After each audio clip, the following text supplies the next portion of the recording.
now. There we go. And so welcome.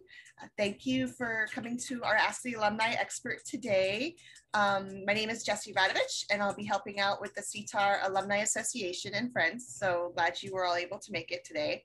We'll be recording the session, so there's somebody else I have to admit. And you'll be able to see it later on our YouTube channel. I will send the link out following this, along with a link for our evaluation. If you can fill that out as well, that would be wonderful. So our alumni expert today is Dr. Monica Esquivel, and she graduated from CTAHR with her PhD in nutrition, and we're very lucky to have her as part of our CTAHR faculty and the dietetics program director. She'll be joined today by her co-host Victor. So we say hi to Victor. Hello. All right, so I went ahead and sent Monica the questions that were sent in with your registration forms. So she'll have a brief presentation, and then she'll be answering those questions, and then we'll open it up to others later on in the event. So without further ado, let me go ahead and pass it over to Monica. Or Dr. Esquivel, sorry. Oh, no, it's Monica. Hi. Hi. Wow, I'm flattered that you guys have all chosen to spend your 5 o'clock happy hour with me and Victor, with Victor and I. So I hope it's everything you planned for it to be. So yeah, I just was gonna go over a little introduction, answer some of the questions that had been submitted, and whatever questions you might have. Hopefully I can answer them or find the answers for you, and then share some resources. So just a little, I guess, about me. I guess this is an easy way to start.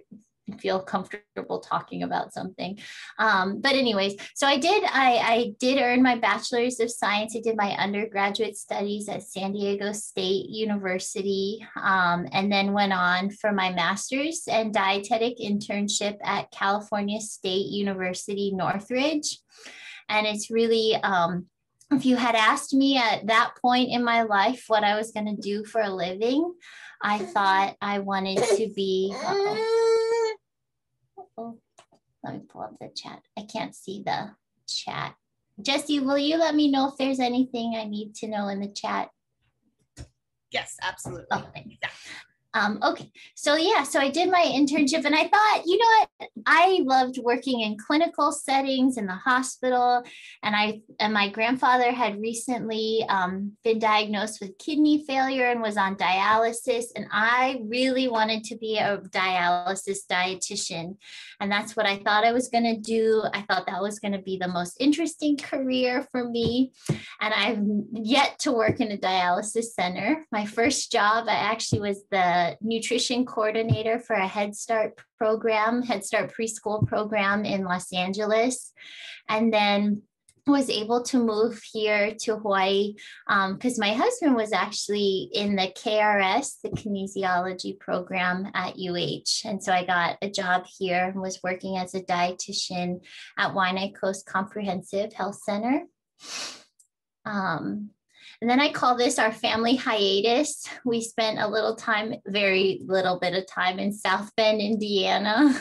So my husband got a job in South Bend, and we got to go live there and experience life in Indiana. It was the warmest winter they'd had in 80 years. And that was cold enough for us. So we moved back, and that's when I got to join the CTAHR family. And so I started my PhD in nutrition in CTAHR with the Children's Healthy Living Program. I was one of the trainees. And then after graduation, I actually went back to working in Waianae. I was the director of health promotion, but was able to stay connected with CTAHR as a lecturer in the nutrition department. And now I'm lucky to find myself as an assistant professor here and the dietetics program director. Something else, I guess, one of the points of sharing some of this was, in my career, I started working with people one-on-one in these different kinds of community programs. And some of the questions we got, we'll kind of get to some of I wanted to go back to school. And that was just that, I started feeling like working in the community with people one-on-one. We were trying to do all these great, make these great changes to their health and their nutrition. And they would say to me, Monica, this sounds so easy when we talk about it in the office. I wish you would come home with me and help me to implement these new changes to my diet at home. I just can't do it without you. And I thought, wonder why people say that. And so then I actually kind of like left my office in Waianae and you go to the grocery store and you drive around the community and you drive around other communities and you just start to notice that, the tools for those people there to be in that community and in a lot of communities, the tools for them to be healthy aren't there. And so I really wanted to come back to school to try to figure out how to make communities healthier and easier for people to be, eating fruits and vegetables and healthy foods. And I also always thought that the highest point you could be in your career as a health practitioner was to be training other future health practitioners. And so that's kind of where I've landed here at CTAHR, is trying to train the next kind of cadre of registered dietitians, so that when they show up in the community to work, they're not so surprised as to why people are having a hard time changing their diets. And so just kind of going through some of the questions that we got. I got a couple questions about multivitamins. And Jesse, is this the best way? Do you think I should just answer the questions that we had submitted first? Or should I ask, or would it be better maybe to focus on the questions that these people may have submitted? I think it's all really good information for everybody. So I think that this is fine. Yeah, what you're doing is great. Yeah. Okay. And then if we have extra additional questions, then then okay, our lovely audience can ask them as we go along. Okay, great. Yeah, and please feel free if you do have questions, stop and we can chat. So multivitamins, I got a question about multivitamins. The first thing I always say to people is that double check the percent RDA. So you're going to get a multivitamin and it'll have a it'll have like an information panel on it, just like how our foods do. And it'll say, for each of the different vitamins or minerals that's in that package or in that supplement, how much of the daily amount you should get. And so some might say like 100% or 20%. Some might say like 200 or 300%.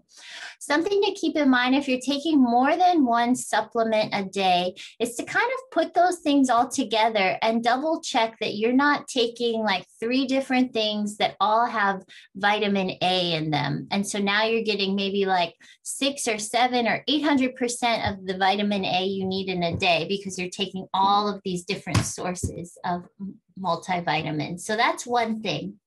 And then also know that in different parts of our lifespan, so pregnancy, lactating women, younger children, the amount of a vitamin or a nutrient that those individuals need in their lifespan might be different than just an average healthy adult. And so be sure that you compare with your needs. So this is a time to maybe talk with your physician. You can look into different resources. The RDAs, the recommended daily allowances are part of it's an alphabet soup now, the dietary reference intakes, the DRIs, all of these things. You can try to search for what your nutrient need is for your age and sex. So men and women need different amounts because the percent on that little bottle is just kind of a general number for an average person. And so you might want to just go and see, I'm a lactating woman. I have actually different needs for iron than a young teenage boy. So kind of comparing what's provided in those vitamins with your own needs. I always encourage dietary sources, so eating fruits or eating our vitamins from foods.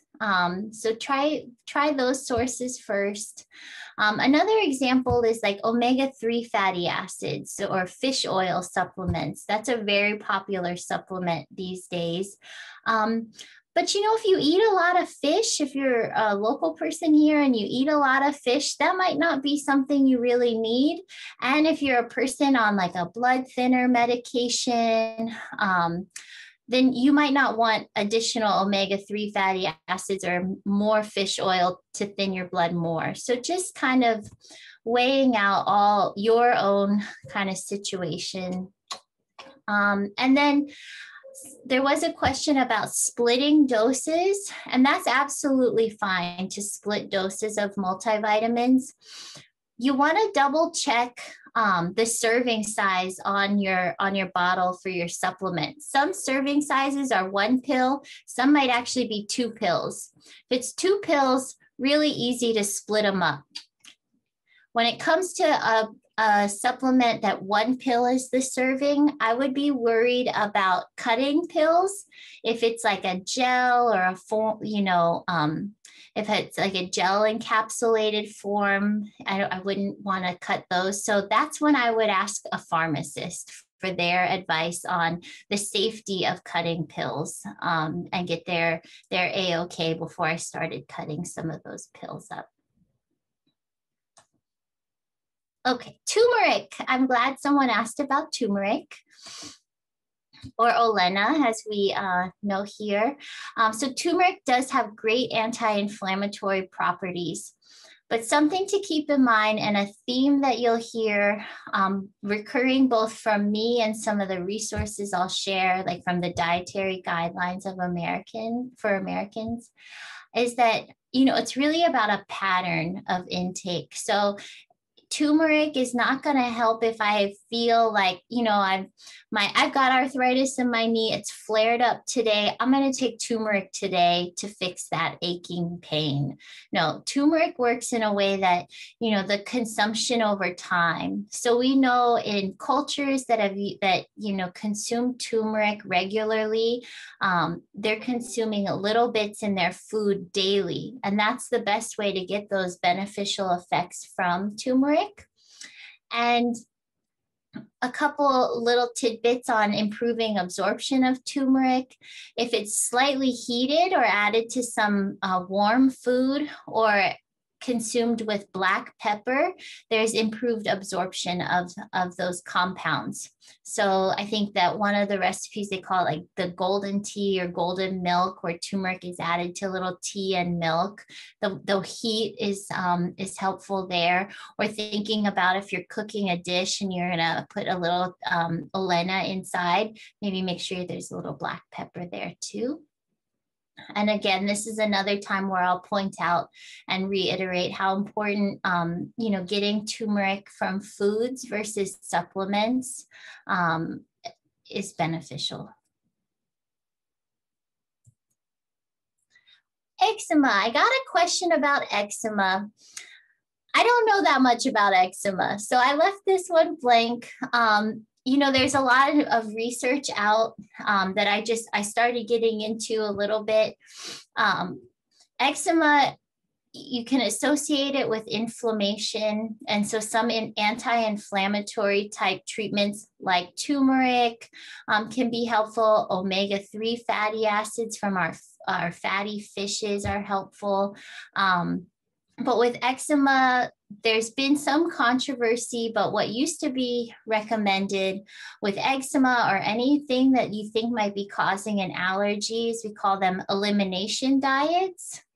And so that's essentially where you kind of you test by fire. If you think that corn is perhaps something that's causing your eczema, you can try a couple weeks of eliminating corn from your diet and see if it improves. So things that are really helpful for this process are food and symptom diaries. And so keeping track of the things you're eating. And if you eat foods that are kind of packaged or processed, you know, keeping in mind, you know, all the different additives in those foods. And so just maybe keeping the packages. If you start seeing a trend, in a certain, type of snack food that you consume, you might be able to look at the packages and see. But the more monitoring you have, self-monitoring and information you could share, like with your physician, might be able to help them target what food or what intervention might be helpful. And there's a fun fact. There's this new dietitian here in town on Oahu, and she does mostly telehealth, and I'll have to get her information to Jessie to share. And she specializes in skin conditions. So she's the first dietitian I ever met that specializes in skin conditions. Oh, yeah, really interesting. So she has a neat story, and she reached out because she wanted to be a preceptor for our students. So even more, she's really excited to help out with CTAHR. So vegetables and kids. This is a popular, the question I think was something about, how to get your kids to eat more vegetables, or, get them the nutrients they're not getting if they won't eat certain vegetables. So some things I wanted to point out about, picky eating kids and not liking to eat vegetables. Think about it this way, that vegetables provide some of the same nutrients like vitamins and minerals that other foods and fruits do.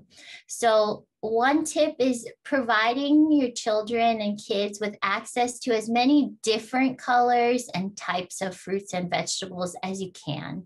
With whatever is in your means, I say, if you can, if your kid doesn't like broccoli, then they don't have to eat broccoli. Try something else, carrots. If they don't like carrots, try oranges, maybe bell peppers or different things. So just trying a variety of different fruits and vegetables. Thinking about, and this goes to this next point, is Ellen Sater. She's like a really famous researcher on feeding children. And so what we call it the division of feeding responsibility. Has anybody ever heard of this theory before? No. No? So the division of feeding responsibility means that I, as the adult and parent, I provide the types of foods that I want my child to eat. And the child is responsible for deciding on how much of that food they're going to consume. And so if you're as the parent, keep that in mind. My responsibility is to make the best food available that I can for my child. And it's their responsibility to decide how much they're going to eat of that food. And you just continue to offer and expose children to that food. And over time, they will decide to consume more of it. Other things I like to remind parents of is that it's their diet pattern over time that's so important. I had an uncle and an aunt that I used to babysit my cousin, and they made sure that child had to get, this many grams of their fluoride every single day and this many servings of this every single day. And it was every day the child had to have, everything. And what we know now is that, yeah, that's important. But, if a child misses a half a serving of fruits and vegetables a couple times a week or something, they'll make up for it later. But it's just that diet pattern over time that's important. So maybe this week I have a 1-year-old, and I get really nervous about it. So I can understand, even though I know all this stuff. 1 week he just doesn't want to eat anything but cheese. Last week he goes from eating all kinds of different foods, and then 1 week he just wanted cheese. And I'm like, having a really hard time, and I have to remind myself, well, next week he'll probably not want to eat cheese anymore and he'll move on to something else. So it's these patterns over time. And then the last couple of things are more about like behaviors around food. Role modeling is one of the most important things a parent can do for their kids. I don't know how many kids and families I'd see, and the parents would complain their child didn't eat whatever food. And then I'd ask, well, sometimes the parents don't eat that food either. And it's, well, maybe if your child sees you and other people eating that food, they'll be more likely to. And being positive, so, I like to tell parents not to make a big deal about eating food and just, being positive. Don't make it kind of a stressful situation, even though we are stressed out sometimes. And then my last favorite tip, involving kids in growing food can sometimes spark their interest in eating it, and as well as preparing the food. So even if it's something as simple as getting it out of the fridge, putting it on the table, if they can wash a fruit or vegetable, sometimes those things help involving them. I got a couple questions about people who wanted to be RDs and if I had any recommendations. First of all, I say go for it, because this is really fun to talk about food, and I enjoy getting to connect with people around food and nutrition. It can be a long educational pathway, but it is rewarding. So, you have to get there's a couple models now. The traditional model that I did, you have a specific undergraduate degree, you do your dietetic internship, and then you sit for an RD exam. Now there's all these great hybrid models where they combine the undergraduate studies and the dietetic internship into like one master's degree program. So there's all kinds of things. But what I noticed in practicing as a dietitian is that we need more dietitians with different kinds of skills and knowledge. We don't need just dietitians who want to work in the hospital or in a dialysis center. We need dietitians that come with other types of backgrounds. Maybe you have a degree in botany, or you've worked in a classroom with children, and you know how to create curriculum, or maybe you've been in other kind of business roles, management roles, and human resources roles. So we need all kinds of dietitians. All of the programs to become a registered dietitian are accredited. So that's something key, like our programs here at UH Manoa are accredited. So if you're looking and shopping around, look for that accreditation from the Council on Education and Nutrition and Dietetics. And so some people will also ask, like, well, can I just be a nutritionist? What's the difference between a nutritionist and a registered dietitian? So registered dietitians are credentialed, and you need that credential for most positions that are affiliated with government or federal funds. Any insurance-based patient populations you want to work with, you're going to want that credential. I got a few questions about nutrition for older adults. And so I just wanted to share, so this is from Tufts University and AARP. They put out a different kind of My Plate for older adults. It focuses on not only getting enough fruits and vegetables, it points out how important, the fiber is for those sources, as sometimes as we get older, constipation becomes a problem, and all kinds of different medications can also kind of lead to that. They talk a little bit here that's different from a regular My Plate about herbs and spices to flavor food and seasoning them to reduce the intake of salt if salt is a problem for you. Protein-rich foods are important. These have really key nutrients and help as we get older, we lose some of our muscle mass. And so making sure you get enough protein helps us to maintain that muscle mass, and that keeps individuals as they age stronger, at home, at less risk for falls. So that's it's another key nutrient and food group there. When we think of our grains, our cereals, looking for whole grains and fortified grains to make sure you get lots of vitamins and minerals. One of probably the hardest things as we get older, and the older you get even harder, is managing fluids. And so as we get older, we lose our sensation of thirst. And what I experienced with my grandparents as they got older, their willingness to get up, to move, to go to the bathroom a lot went away. And so they didn't like to drink a lot of fluids. And so sometimes dehydration can become a concern, especially with when it's summer and warmer days we've been having in the summers lately. So it's a little bit there, and that's a good resource for older adults. I got a really interesting question about childhood obesity, and the question was really like, what's the main contributor to childhood obesity in Hawaii?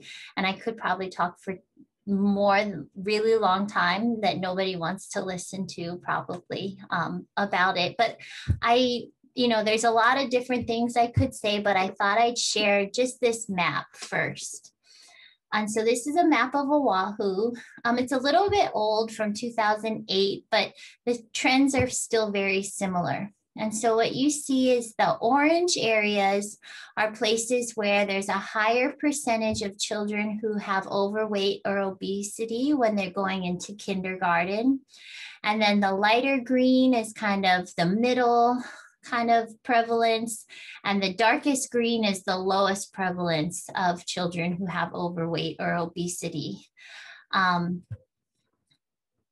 If anybody here lives on Oahu, does anybody want to share anything that they know about the orange versus that dark green area?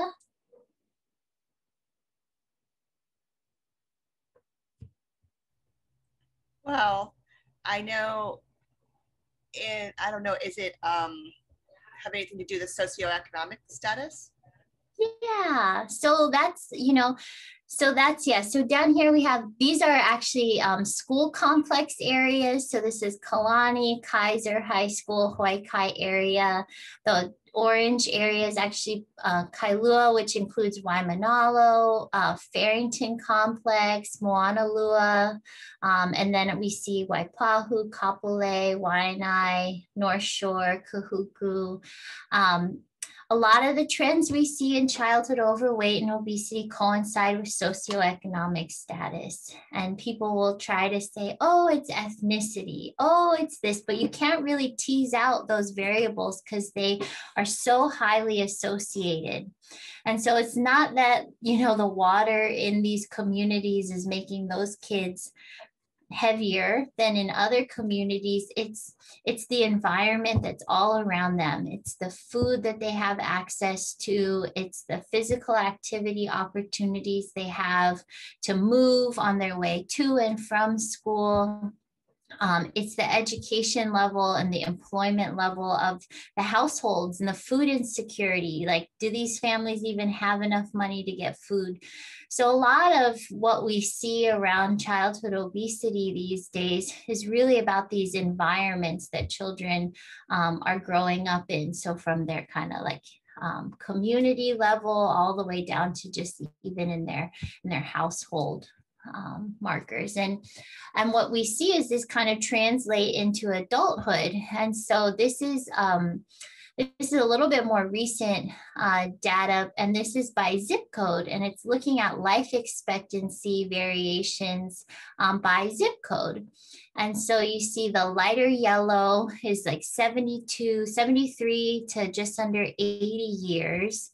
And then the darkest blue is the oldest, where life expectancy in those zip codes is upwards to 87 years.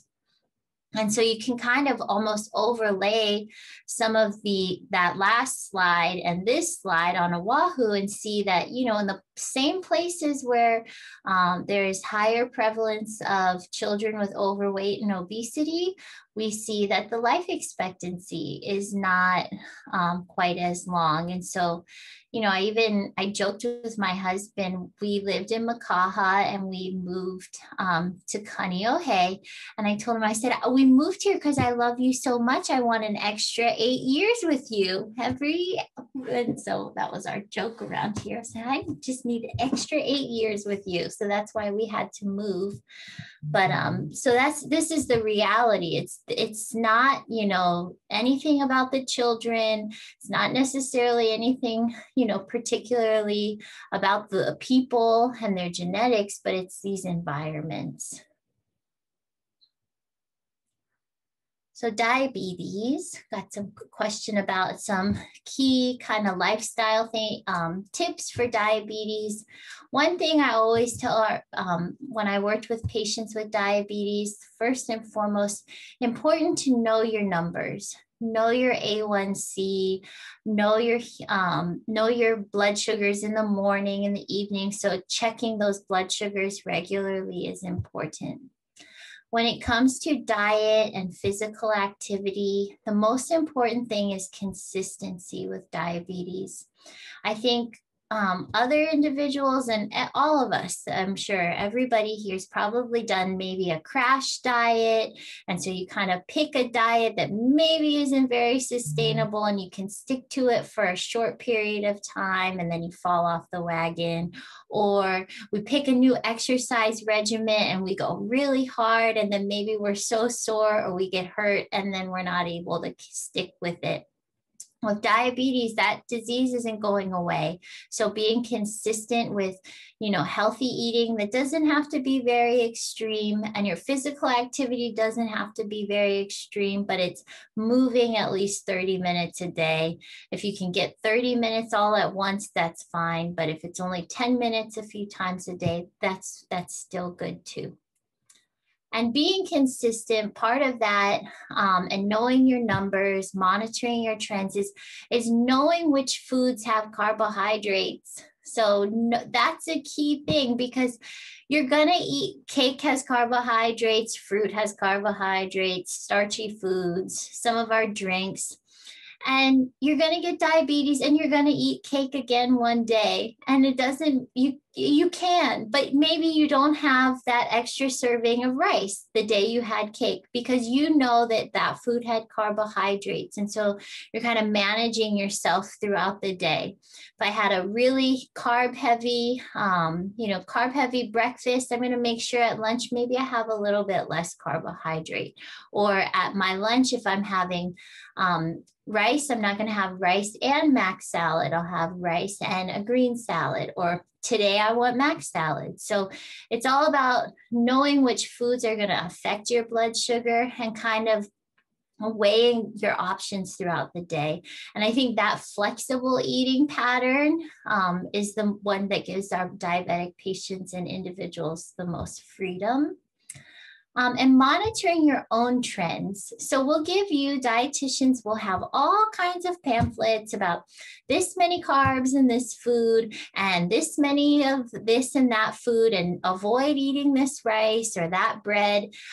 But every person is really different and their reaction to those foods is different. So knowing how your body reacts to white rice or white bread is important because what you may be able to tolerate and your blood sugar stays normal is not the same for everybody. So monitor your own trends.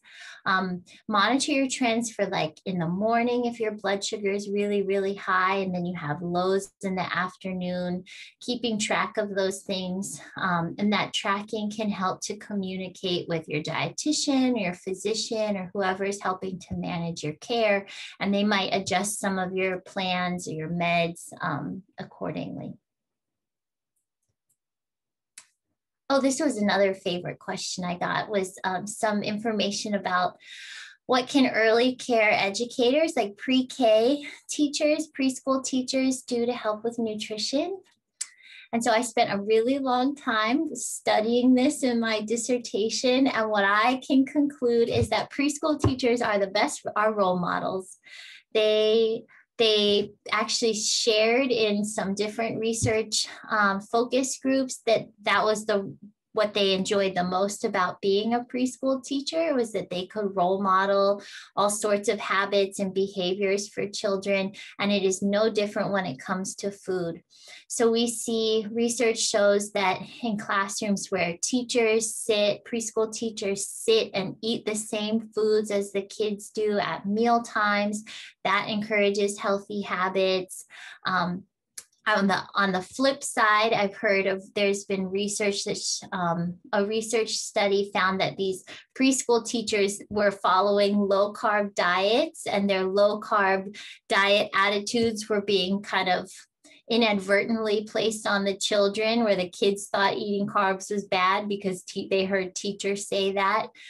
So I think the best that ECE providers can do, I know it's funny, the best that these providers can do is serve as role models for children. I've gone into different Head Start classrooms when I was a nutrition coordinator, and I watched the teachers like turn their face at the food that the kids are eating. And no kid's gonna eat the food if they just saw their favorite glowing teacher kind of give it the yucky face. So role modeling, I think, is one of the best things that we can do for those kids.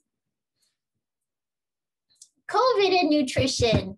So this is an emerging body of evidence. And I have an uncle in North Carolina that he emails me all hours of the day asking me about different, very specific nutrients that he heard that Dr. Fauci is taking mega doses of and all these things.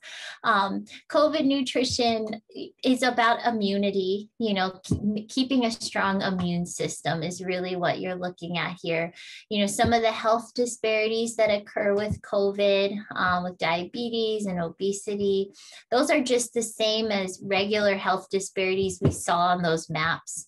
But when we're thinking on a one-on-one basis, you know, getting enough sleep, you know, not getting enough sleep is something that can tear down a person's immune system.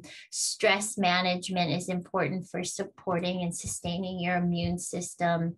Getting enough fluids, so making sure you're well hydrated, and then just a general healthy diet, balanced diet, good sources of protein, foods, etc. But I don't think anything magic has come up yet about the best COVID diet.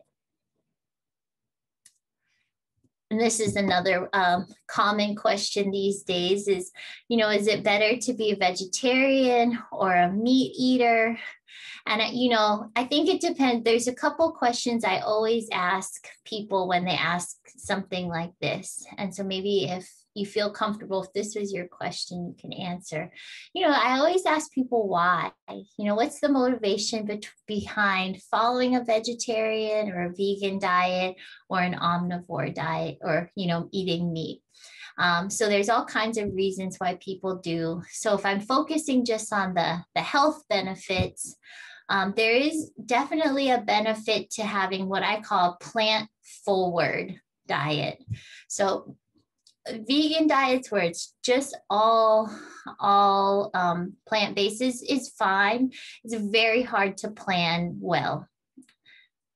There's so many nutrients that you miss out on getting enough of when you remove all animal sources from your diet, that it just is hard to get enough in. So it can be done. It can be done well. You can be very healthy and have great, prevent a lot of chronic diseases if you plan out that vegan diet well. The plant forward approach is like most of your foods should come from plants, and they should, because most of our food groups are plants. We have fruits, vegetables, whole grains. The only plant sources we have are protein and dairy, and they can be small portions of our overall intake. Where I think a lot of the animal products get a bad rap as far as health goes is it's these highly processed animal products. So it's not the local Molokai beef that I had that was, grilled or stewed, with a lot of the fat trimmed away.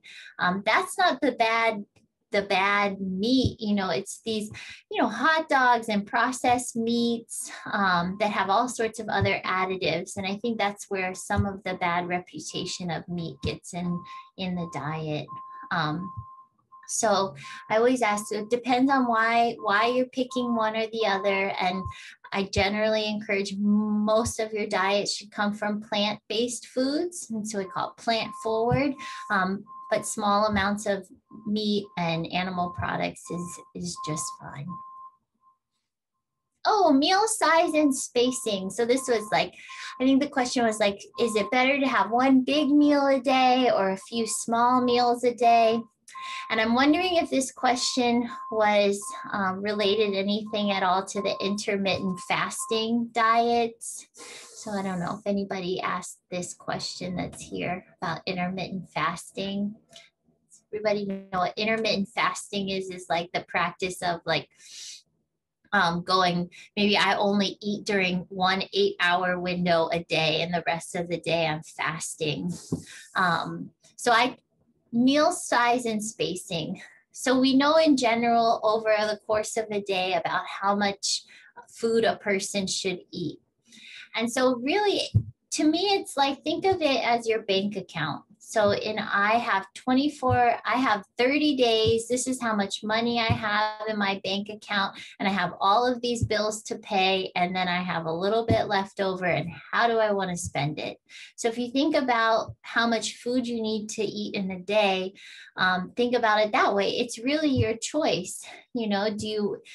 Do you prefer to have small meals throughout the day? Would you rather have a little bit all day long?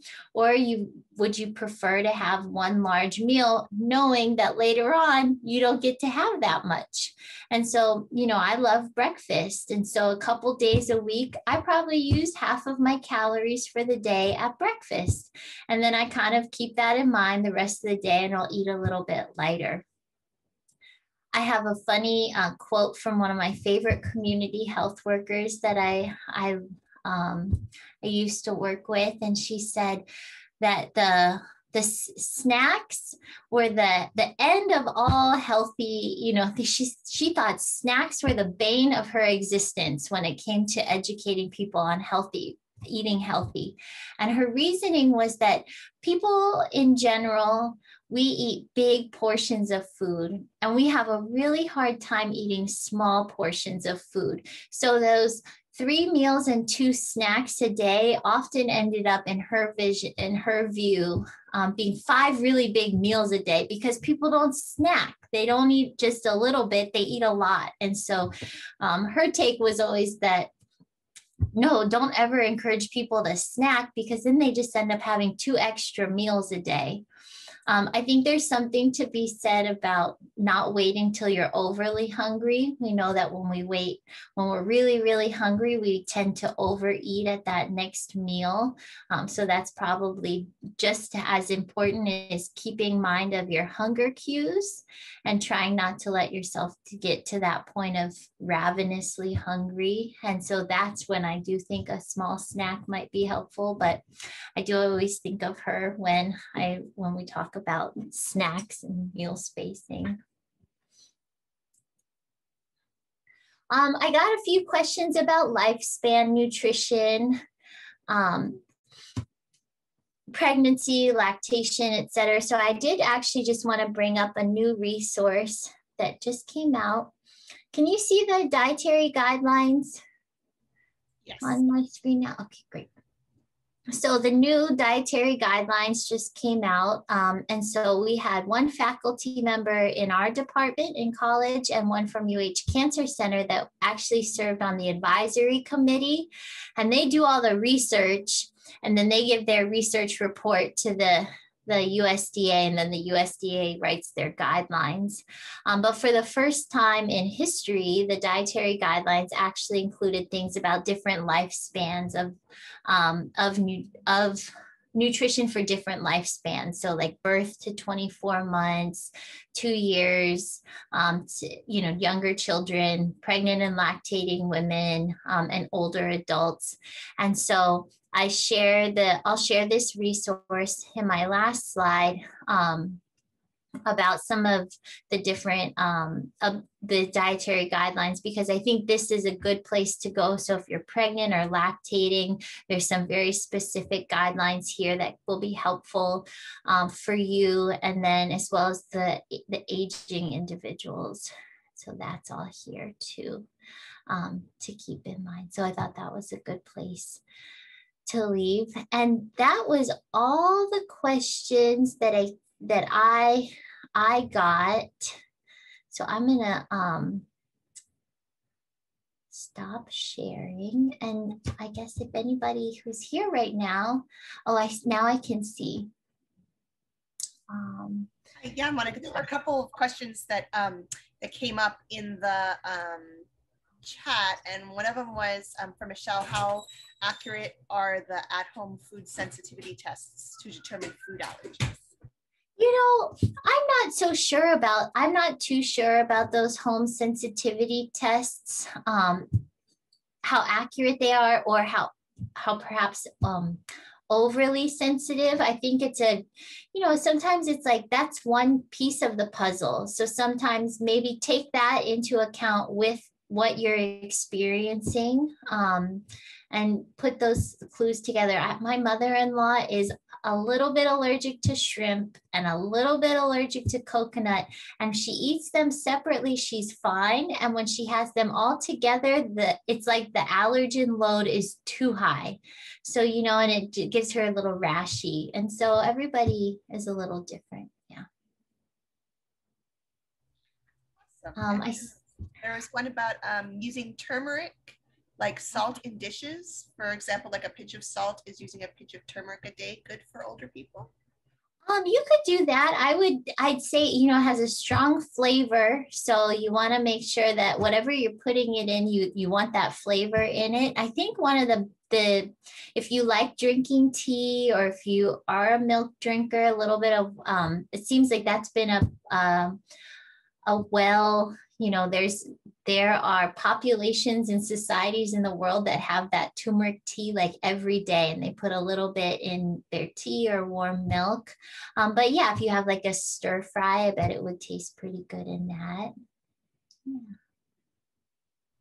Have you ever done anything with like the turmeric root itself? Like my brother-in-law grows a lot of it, and I was like, oh, what do you do with it?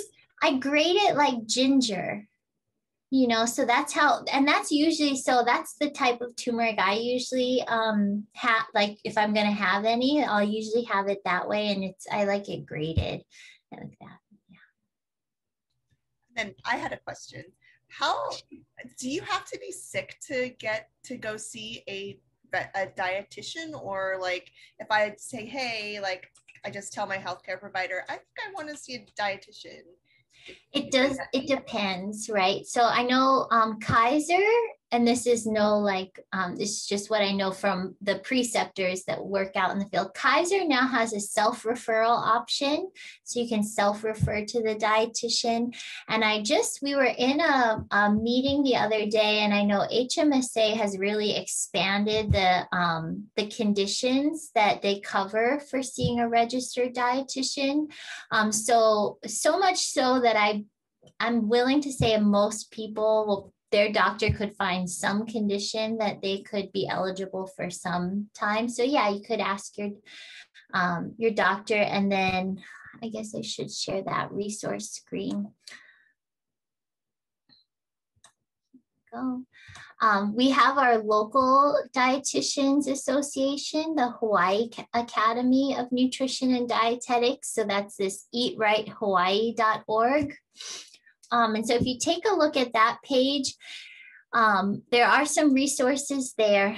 And if you email somebody at hand, the Hawaii Academy, if you're looking for a dietitian, they could probably find one for you too and help connect you. Oh, and so this is a good time to share what the other resources here are.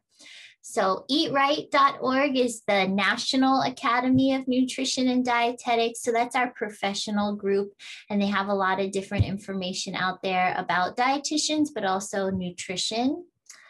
We got the Dietary Guidelines there, our local dietetics chapter at the eatrighthawaii.org. Hawaii Foods website, and I am in charge of this website nowadays. So this is not a shameless plug, but I will share that this website, so it has nutrition and information about local Hawaii foods and Pacific foods that might not be represented in national databases.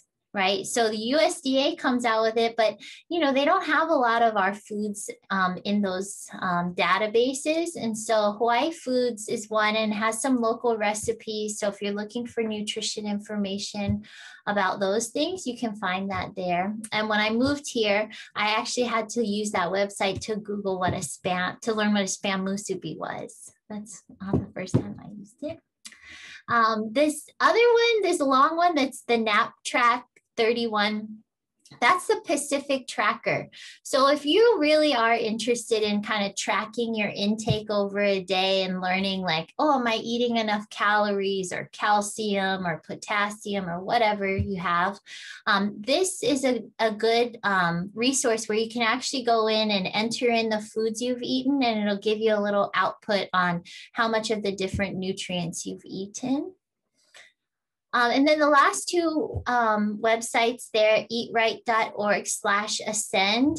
That's the accreditation body for all the education programs. So if you're someone looking for a nutrition education program to become a dietitian, if you visit that website, there's a listing of all the accredited programs and how to become a dietitian.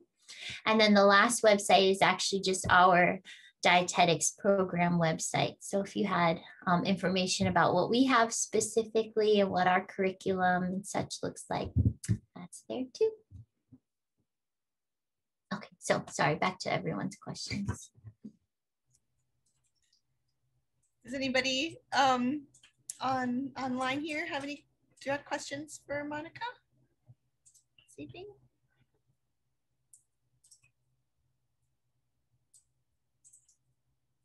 Nobody? It's usually a sign I talk too much. No, you're great. It's great. I didn't know about the as you get older, you lose your sense for thirst, which I think is that's really interesting because I'm like thirsty all the time. So I'm like, oh, that would be nice to not like drink 25 glasses of water at the restaurant. Yeah, no, it's interesting, some of these things. Oh, she's still so young, Jessie. So Arby says, you don't have to worry about that. Okay. I'm going to put the evaluation link in the chat. And so if you guys can fill that out first, that would be wonderful. Oh, go ahead, Barbie. I want to find out, you know, tea tree oil. Yeah. Yeah. You know, because you're talking about eczema, and I want to know about, you know, how it fits in with nutrition, or because it seems to be a pretty healing type of oil that's out there that comes naturally from the tree, the tea tree. What and I see teas in it. It's in teas and things like that. But what's your take on it? You know, I'm not that familiar with like the consumption, you know, of tea tree oil. I know that, you know, it's been used topically, you know, for different things, but I'm not very familiar with how it's been used as a, you know, as a dietary kind of aid. So I'd be really interested actually in learning more about it. I'm sorry, Harley, I don't have a better answer.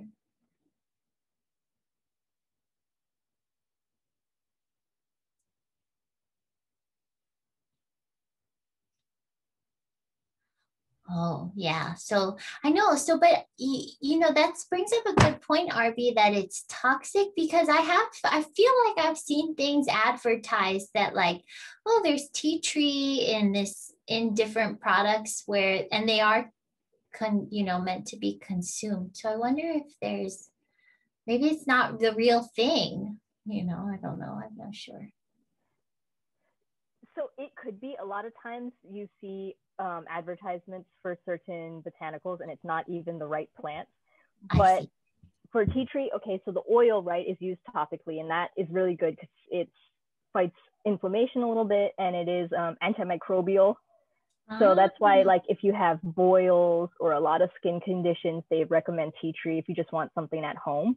But definitely you can't eat the oil because, you know, any kind of essential oil is definitely toxic, really hard on the kidneys. But I don't know if there is maybe another part of the tree that could be eaten.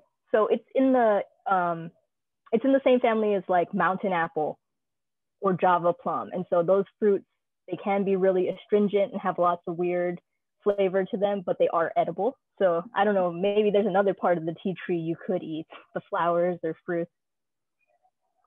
Oh, thank you. Yeah, because I used to go out to Micronesia and the Ava or Kava, they would tell you not to use anything above the ground. You have to use the root. And if you use the above the ground parts of it, they say that it becomes toxic to the body. So that's why RB, I was just thinking, you just made me think about how there are plants that you can only use the root and you're not supposed to use, because otherwise it can affect the kidney. So I just wanted to share that little tidbit that I've learned going through Micronesia in them talking about the kava or ava that's out there. Thank you. Yeah, and that one, so with the ava, it's really similar to what happens if you eat raw taro. So it's the oxalic crystals that are in the leaves, you know, and those, they can make like your mouth itchy, they can have your throat swell up. And yeah, it's really rough on the kidneys and rough on the intestines once you actually eat it. So it's very similar between the two plants.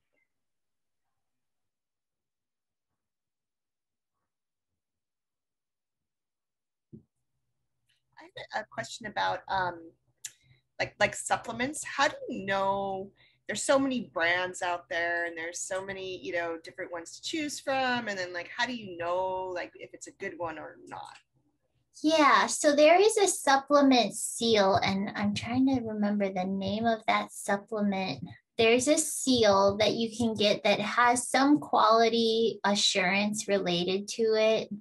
But that is one of the biggest concerns I usually have around supplement quality. Of course, if you can get a supplement, so there are a lot of dietary supplements now that are available like through the pharmacy. And so pharmacy grade would probably be my preference, what's carried at the pharmacy. Other things to think about, you know, probiotics is another one, pro and prebiotics. That's like one for sure. Even if it carries that seal, I would be more inclined to only be getting my pro and probiotics, which is the live culture, you know, from the pharmacy, and getting those medical grade, and looking for things like that it was refrigerated, because we know a lot of those bacteria die. So looking for that quality assurance seal. And let me see. I will, and I want to say it's like NSF, and there I can see the picture of it and I know what it looks like. Yeah, so like NSF International, that's a certification, and they'll have these labels on them. USP is another pharmacopoeia one, and it'll have a like their emblem on it. So I looking for those things. And what they do is that the manufacturer provides a sample to this third party, and the third party will just verify that it has what in fact it contains, that they say it does. But those things, that's what I would be most, and then look for weird like things. If it sounds too good to be true, it might be too good to be true. Yeah, that's the other thing I always tell people. And sorry, this is the last thing I'll say. If the supplement impedes your ability to buy healthy food, then I say maybe it's not worth it, because some of them get really expensive, you know. And so if you start to feel like budgetarily I'm compromising the quality of the food I can afford because I'm buying all these different supplements, then I start to question that maybe I should be allocating my resources to food.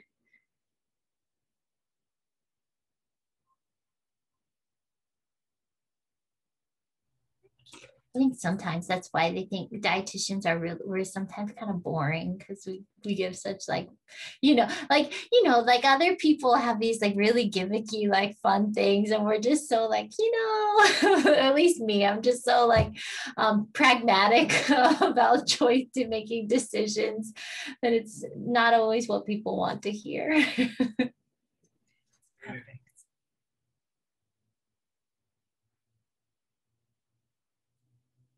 Oh, Noni will make you live forever. And if you believe that, then he has some pills to sell you. Yeah, that's funny. I mean, but Noni has like all kinds of traditional, traditional medicine uses, and you see it used a lot. But I've never seen a Noni supplement that has near the smell of what like the Noni that they tell you to drink when you don't feel good because it was like outside on the roof for days, you know. I'm like, and if it doesn't have that smell, to me, I don't think it's going to work as good. I'm just kidding. I'm not sure. Right. It needs all that fermentation. Yeah. And all those things. Yeah. Oh, thanks. Thank you for stopping by, Carol. Oh, yeah. Righty. Well, if nobody has any other questions, we will go ahead and sign off, but please remember to fill out our evaluation. And again, we will have this recording on our CTAHR YouTube channel. Thank you so much, Monica, for being here today and giving us all this wonderful knowledge. Really appreciate it. Thank you. Thanks for having me. Have a good night.